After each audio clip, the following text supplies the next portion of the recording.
Have you ever laughed so hysterically at something so simple you were starting to get legitimately worried that you were losing your sanity or something? About what were you laughing so hard then? My mom once said boo to my dad, who kept hiccuping to make him stop. She said it in the most innocent and pure way that we couldn't stop laughing. The laughing went on for like an hour though. Years ago I was having drinks with my best friend when she developed the hiccups. I told her I would have to scare her. About 5 minutes later, I told her I had something very serious to talk to her about. She leaned in, looking a little worried. I sighed heavily and said, "You're pregnant." Her eyes got huge and in a panicked voice she asked, "I am?" She immediately realized her mistake, but it was too late. I was dying laughing. Literal tears running down my face. I couldn't pull it together. It's still a memory that makes me giggle. And the best part is it worked. Her hiccups stopped. I kind of pulled the reverse of this on my ex one time. She had the hiccups real bad, so I tried to spook them out of her a few times to no avail. Then, a few minutes after my other failed attempts, I dropped the "I'm pregnant" bomb on her. That worked just fine. I can't decide if this is funnier if you're a man or a lesbian in this situation. Here's my boo story. I once showed up to work at a small family-owned corner store. My coworker was at the front desk, and it was hot as F out, so I just walked in the propped open front door.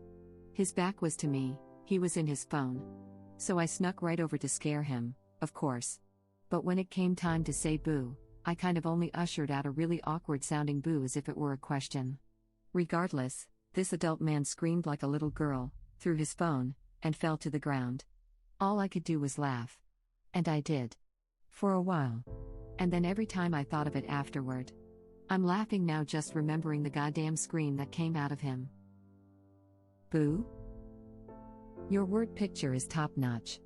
I just laughed one of two cats off me. I don't remember the context. But my best friend and I, then in our pre-teens/early teens, were flopping around on her bedroom floor and screaming fish out of water. We insisted on showing her mom, who looked at us like we were on meth. I almost passed out. I could not breathe from laughing so hard. I almost passed out. I could not breathe from laughing so hard. Are you sure it wasn't just your gills not working on land? Laughing my butt off. I don't know you, but I love you. As much as a fish can feel love, anyway. I didn't question my sanity, but I got stuck in a laughing loop with my then 1-year-old son. He was laughing at my laugh and I was laughing at his. It was the better part of an hour and we were both exhausted afterward. It was over 30 years ago and it still makes me some when I think about it. This reminds me of a sleepover I had in middle school. There wasn't enough couch space for all of us girls to sleep on, so me and a few of my friends were on the floor. I can't explain why, but everything I heard was hilarious. I laughed until it hurt to smile. I justified it by saying that everything is funny on the floor, so we all took turns lying on the carpet and laughing our asses off. The people on the couch started laughing at the people on the floor, and the people on the floor were laughing because the people on the couch were laughing. It still holds true today. Everything really is funny on the floor. Oh God, there is nothing better in this life than 2 a.m. at a middle school girls' sleepover. Those moments made the rest of middle school worth it for me, and even though I look back at that time as a dark time for me, I'll always miss sleeping in basements with 9 of my best friends, laughing at anything and everything. I haven't thought about this in at least a decade, but your comment reminded me that, according to my middle school friends, everything is funnier upside down. I remember hanging off the couch with all the blood rushing to my head and laughing until I couldn't breathe. Worked every time. In high school, a guy at my table was asked if he ever had sex, and with the most straight face said no, but I've seen dogs do it. His frankness and deadpan attitude made me laugh so hard, and for so long I was worried that I was going to pass out. Was this in Northwest Pennsylvania? I think I know that kid. Was this is Northwest Pennsylvania? I think I know the dogs. We both do, baby. In woodshop class we were a bunch of dumb crapheads, and the "would you suck a dick for $1 million?" question came up. People were discussing this, then the guy sitting in the row in front of us turned around and asked what we were talking about. We told him and he replied without hesitation, "Hell, for $1 million I'd blow them and let them drop a load in my ass." You guys are getting paid? This is the end bloopers when they're talking about their religion and Craig Robinson says and Danny's Muslim and Danny McBride just says shalom. It's not even that funny, but I lose my crap every single time. I'm going to jack off all over your house, James Franco. If you come even once, I'll shoot your dick off. You don't have enough bullets, bitch. It's too late. I've already walked away too much. I have so many similar moments with that whole crew. When Jonah Hill said it's me, Jonah Hill. From Moneyball to God, I cracked up. Also when he's a demon and he's like, yeah, everybody says about Rogan selling out. With McBride, it's the moment in Pineapple Express when Franco and Rogan first show up to his place and he says he's in there just trying to get a mother-effing scholarship while bouncing that ball.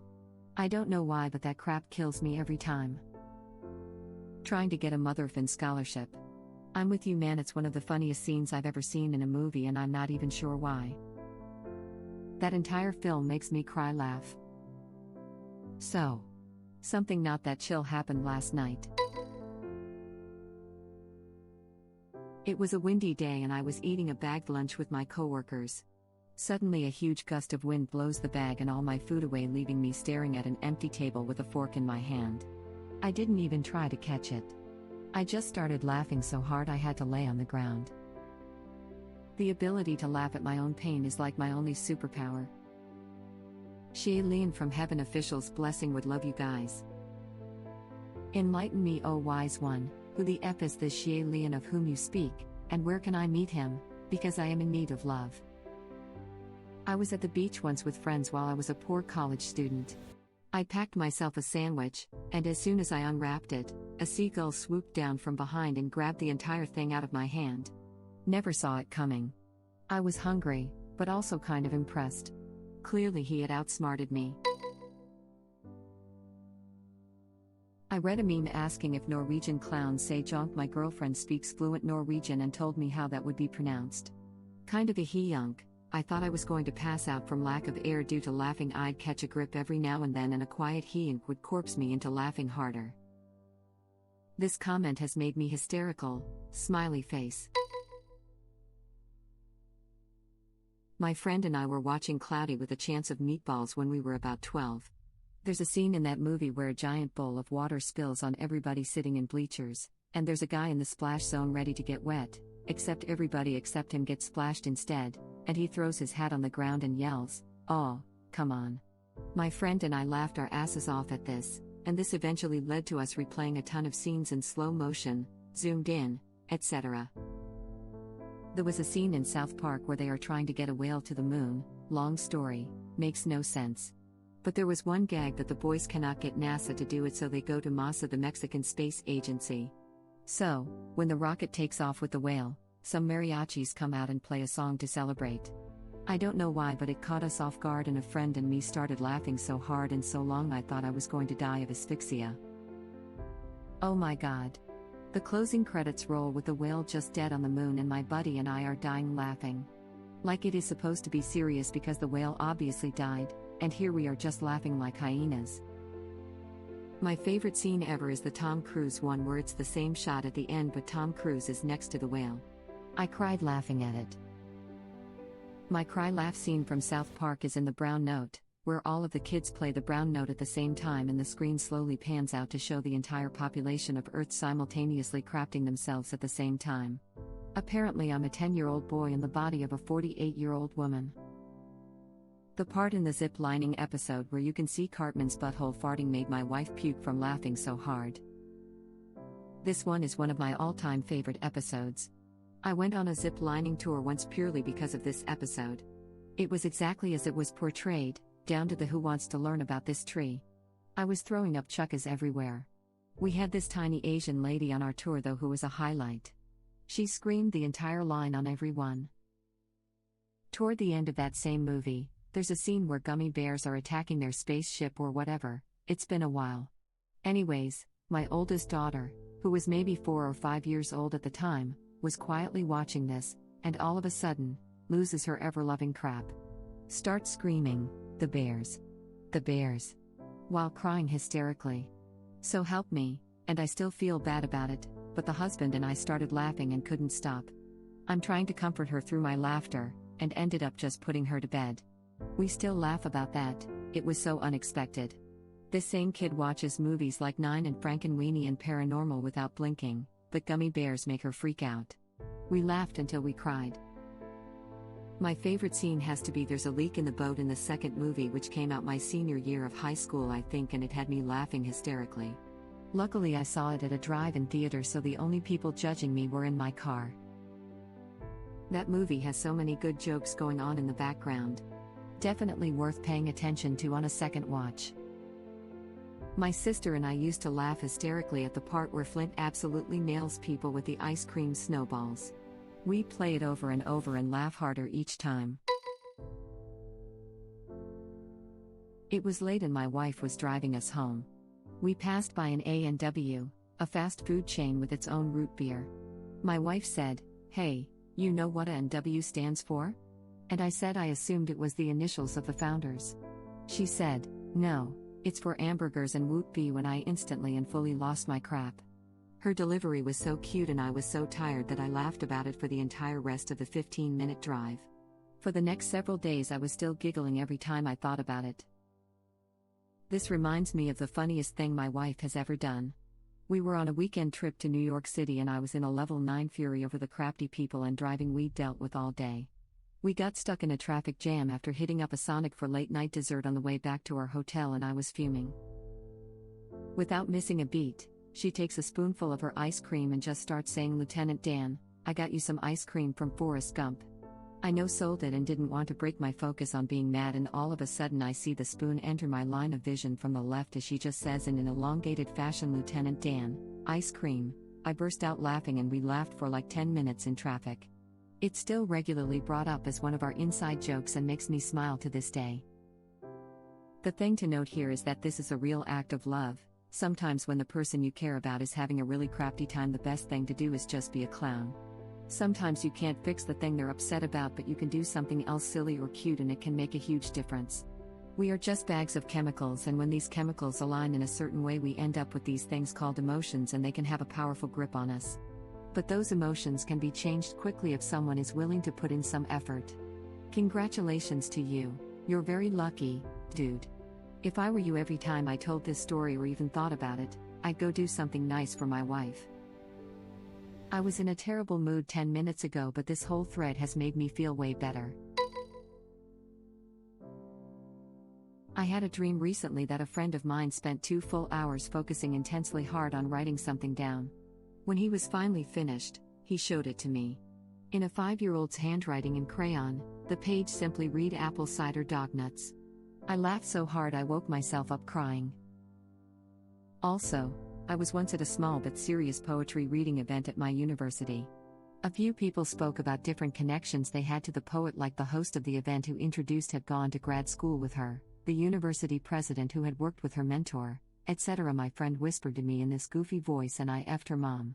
We both were laughing so hard people were turning around to glare like 4 rows ahead, even though we were trying to be silent. I laughed on and off for half an hour and had to leave the event early because it was so disruptive/inappropriate. I was at a Christmas show in a stadium theater where a bunch of different people/groups performed various Christmas songs. There was one group of little girls performing a song, I can't remember which one, but it was so bad that it was just comical and adorable. My cousins and I could not stop laughing. Shoulders bouncing, trying to keep it in, but it was so funny. We didn't want to be inappropriate, but we were dying. I had the same experience at my sister's high school graduation. The choir sang and they were god-awful. I was laughing so hard but trying to keep it in, and I was crying with shoulders bouncing. Once you get going, it's so hard to stop. SpongeBob, why didn't you write your SAI? I'd laughed myself awake from a sex dream before. I had a dream that a guy and I were doing the nasty when my dad walked in on us and glared in disapproval. I look over at the guy I was with and notice he'd turned into a 6-foot-tall rooster. My dad just looked at me and said in the most deadpan voice, "That's one big cock." I woke up laughing at the simultaneous pun/dad joke combo. The ultimate dad joke. I just laughed at this for a full 10 minutes. My throat hurts and I think my sense of humor is beyond saving, but that was honestly one of the funniest things I've ever read in my life, so thank you. Thank you for watching. If you like our videos, please like them on YouTube. And share them with your friends. Please subscribe to be the first to know about Red Rabbit Reader's new videos. We welcome your comments below. Another of our videos will begin shortly.